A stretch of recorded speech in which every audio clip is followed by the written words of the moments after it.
राजकीय वाटा वेगळ्या पण कुटुंब जोडलेलं. पुण्यात युती नाही पण बारामतीत एकत्र. विद्याप्रतिष्ठानच्या कार्यक्रमात काका पुतण्यांची हजेरी. तो नात्यातला जो ओलावा आहे ना, तो काय ChatGPTने अजून तरी काढलेला नाही. गेल्या काही दिवसांपासून पुणे महापालिकेच्या निवडणुकीत अजित पवारांची राष्ट्रवादी आणि शरद पवारांची राष्ट्रवादी युती करणार असल्याची चर्चा रंगलेली. मात्र ही आघाडी होण्याआधीच त्यात तिघाडी झाली. राजकीय पातळीवरती पवार काका पुतणे एकत्र आले नसते तरी त्यांच्यातील कौटुंबिक बंध आजही कायम असल्याचं पुन्हा एकदा दिसून आलंय.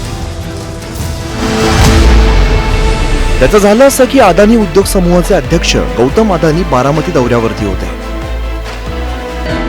त्यांच्या हस्ते Sharad Pawar centre of excellence in artificial intelligence याचं मोठ्या उत्साहात उद्घाटन करण्यात आलं.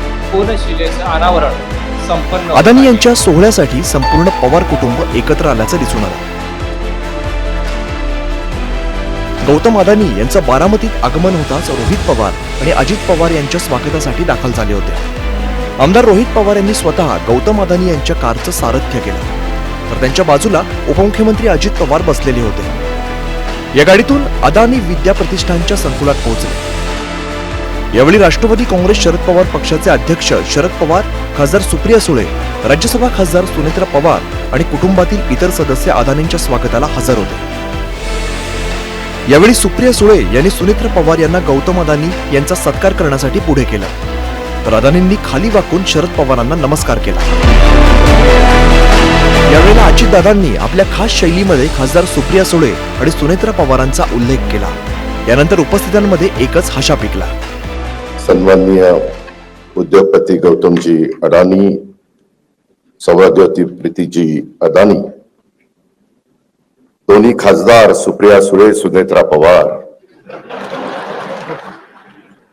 आमदार रोहित पवार. या सोहळ्याच्या वेळेला संपूर्ण पवार कुटुंबीय एकाच मंचावरती बसल्याचं पाहायला मिळालं. यावेळी अजित पवार आणि शरद पवार दोघांच्या मध्ये गौतम अदानी यांची खुर्ची ठेवण्यात आलेली होती. मात्र काही चर्चा करण्यासाठी अजित पवार हे शरद पवारांच्या बाजूच्या खुर्चीत येऊन बसले आणि दोघांमध्ये काही काळ संवाद झाला. यात नेमकं काय म्हणाले याची माहिती मिळाली नाही. मात्र मीडियाचे कॅमेरे वळताच ते पुन्हा आपल्या खुर्चीवरती जाऊन बसले. कृत्रिम बुद्धिमत्ता असली तरी ती आर्टिफिशियलच आहे. ती कधीही माणसाची जागा घेऊ शकत नाही याची जाणीव आपण सगळ्यांनी ठेवली पाहिजे. तो इमोशनल कोशंट जो असतो ना, तो नात्यातला जो ओलावा आहे ना, तो काय ChatGPTने अजून तरी काढलेला नाही.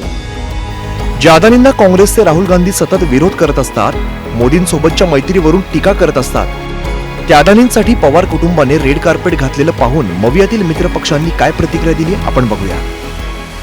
आपल्या कार्यक्रमाला कोणाला बोलवायचं हा ज्याचा त्याचा प्रश्न असतो.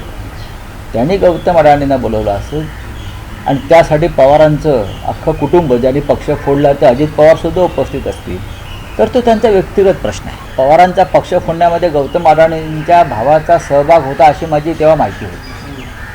अजित पवारांना पक्षातून फोडण्यात अडाणी होते अशी तेव्हा मी माहिती ऐकली आणि वाचली आहे. आता खरं खोटं ते सांगतील. बारामतीचं एकंदरीत ज्या विविध संस्था आहेत या संस्था राजकारणाच्या पलीकडच्या आहेत आणि त्या अनुषंगानं जर तिथे काही भेट असेल तर मला असं वाटतं की राजकीय त्याला समजण्याची काही आवश्यकता नाही. विद्याप्रतिष्ठानमधील कार्यक्रमानंतर गौतम अदानी यांच्यासह संपूर्ण पवार कुटुंब शरद पवारांच्या गोविंद बागेत दाखल झाले. यावेळी उपमुख्यमंत्री अजित पवार सुद्धा उपस्थित होते. एकूणच राजकीय पातळीवरती पवार काका पुतणे एकत्र येत नसले तरी त्यांच्यातील कौटुंबिक जिव्हाळा आजही कायम असल्याचं पुन्हा एकदा दिसून आलं. जितेंद्र जाधवसह bureau report, news 18 Lokmat, Baramati.